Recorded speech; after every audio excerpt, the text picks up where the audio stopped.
ભારતીય જનતા પાર્ટીના ઉત્તર ગુજરાતના નેતા જે થોડાક સમય પહેલા કોંગ્રેસમાં હતા તેવા સીજે ચાવડાનો એક કથિત ઓડિયો છે તે સોશિયલ મીડિયા પર વાયુ વેગની જેમ વાયરલ થઈ રહ્યો છે। જે ઓડિયોમાં 2 કરોડ રૂપિયાની વાતચીત થતી હોય તેવી વાત સંવાદમાં સંભળાઈ રહી છે। આ વાયરલ ઓડિયોની મહામંથન મંતવ્ય ન્યૂઝ પુષ્ટિ નથી કરતું, પરંતુ આજે આખો સંવાદ સામે આવ્યા બાદ રાજકારણ ગરમાવાની શરૂઆત થઈ છે ને જે આ ઓડિયો વાયરલ કરનાર વ્યક્તિ છે તેનું નામ સાહિલ પરમાર હોવાની વિગત સામે આવી રહી છે ને જ્યારે નગરપાલિકાની ચૂંટણીનો સમય હતો એ દરમિયાન સાહિલ પરમારે ભારતીય જનતા પાર્ટીમાંથી સીજે ચાવડા પાસેથી વિજાપુર નગરપાલિકા માટે ટિકિટ માંગી હતી, જો કે ટિકિટ આપવામાં આવી નહોતી।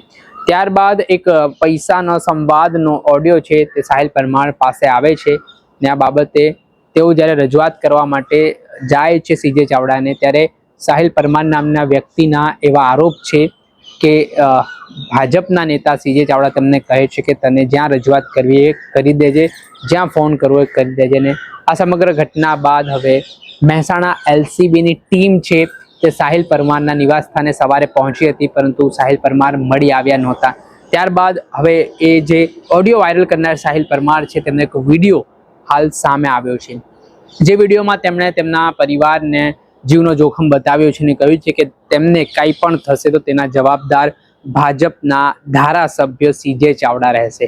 આ પ્રકારનું તેમનું સ્ફોટક નિવેદન સામે આવ્યું છે। પહેલા આપ નિવેદન સાંભળો। આજે સવારે મારા ઘરે એલસીબી પોલીસ આવી, વિજાપુરના ધારાસભ્ય સીજે ચાવડા સાહેબનું ટોર્ચરિંગ ચાલુ થઈ ગયું છે મને બરાબર વિડીયો વાયરલ કરવાના ઈરાદાથી। તો વિડીયો વાયરલ કર્યો એ સત્ય વસ્તુ છે અને સીજે ચાવડા સાહેબ પોતે બોલ્યા હતા કે હું કોઈ સીએમથી નહીં બીવાતો, કોઈ પીએમથી નહીં બીવાતો, તું તાર કરી દે વાયરલ। તમે વાયરલ કરી દીધો।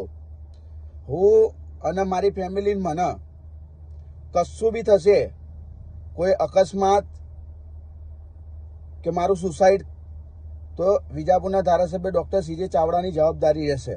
જે રીતે વિજાપુરના ધારાસભ્ય સીજે ચાવડા સામેનો જે આક્ષેપવાળો ઓડિયો વાયરલ થયો છે ને આમાં 2 કરોડ રૂપિયાનો જે સંવાદની વાત થઈ છે, ત્યારે આના કારણે સવાલ ઉઠવાની શરૂઆત થઈ છે ને હવે જે વ્યક્તિએ ઓડિયો વાયરલ કર્યો છે તે સામે છાતી આવીને તેમણે જે વાત કરી છે ને લોકલ ક્રાઇમ બ્રાન્ચ મહેસાણાના જે અધિકારીઓ છે તેમને ઘરે આવીને હેરાન પરેશાન કરતા હોય તેવા આક્ષેપો પણ તેઓ કરતા જોવા મળી રહ્યા છે ને તેમને આ કારણોસર ઘર છોડવું પડ્યું હોય તેવી સ્થિતિનું નિર્માણ થયું છે। દર્શક મિત્રો, આવા જ નવા વિડીયો સાથે આપણે માહિતગાર કરતા રહીશું, એટલે મહામંથન મંતવ્ય ન્યૂઝ જોતા રહો।